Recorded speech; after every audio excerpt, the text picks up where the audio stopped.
Stories, I'm a fool for your love.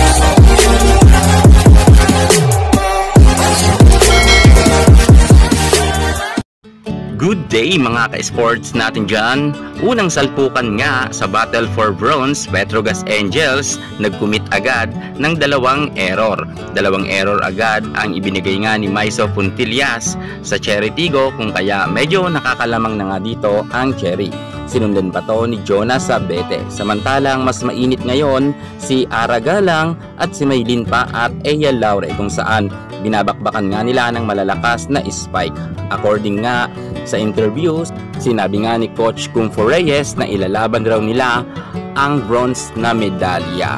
At eto nga, mukha talaga maganda ang gising ngayon ng Cherry Tigo at hindi nga sila nagpapakabog kay Brock Van Sickle, kung saan nga ay talagang nakalamang nga agad sila bago matapos ang first technical timeout. Grabe, medyo ang Petrogas nga ay lumalayo nga ang score ng Cherry Tigo at naghahabol nga sila sapagkat nga nagkaroon lamang sila ng 3 puntos at eto na nga ang Cherry Tigo ay 7 na ang puntos. Kumbaga talagang hindi magpapakabog dito ang kupunan nga ni Maylin Paat at maganda nga ngayon ang gising ni Paat at kitang-kita natin na nakaka-score na nga ito.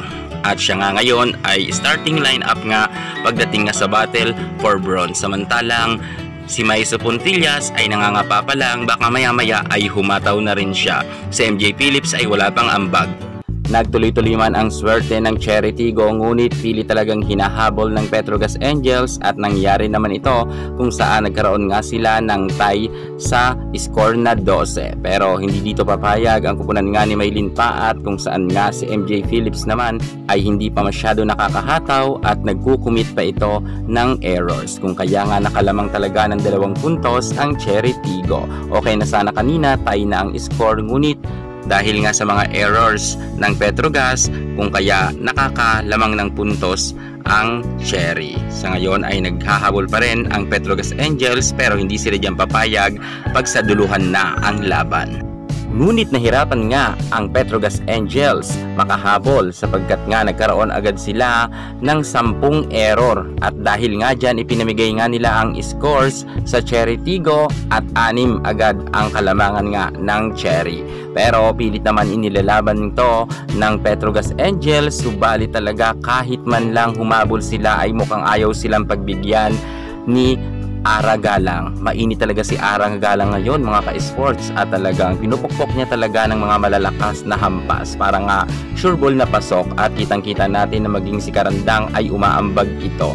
Medyo talaga nakadikit naman ang Petrogas Angels at pinilit nga ni Brock Van Sickle at Myla Pablo na maidikit ang laban, ngunit talo pa rin talaga sila sa score na 25 at 22. May error kasi ngayon si Aiza Maiso Puntillas. Panalo ngayon sa first set ang Cherry. Abangan natin ang second set.